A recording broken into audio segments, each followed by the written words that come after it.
Maswerteng hapon po mga ka-STL. Narito na po ang resulta ng STL Pampanga para sa araw na to, second draw. September 7, 2025, araw ng linggo. Naway ang mga natayaan niyo po mga numero kanina ay manalo nawa ngayong hapong ito, 4 PM. Kaya't kunin niyo na po ang inyong mga ticket. Narito na po ang resulta.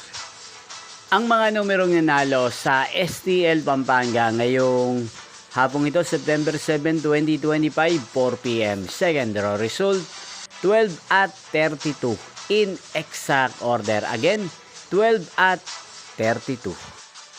At ngayong hapong ito sa STL Pampanga, atin pong i-shoutout si Ate Melba ng Pampanga. Shoutout po sa inyo, Ate Melba. Sana po'y nasa maayos kayong kalagayan. Inyo pong napanood ang resulta ng STL Pampanga. Magkita-kita pong muli tayo mamayang 8 PM para sa third draw result ng STL Pampanga. Thank you for watching.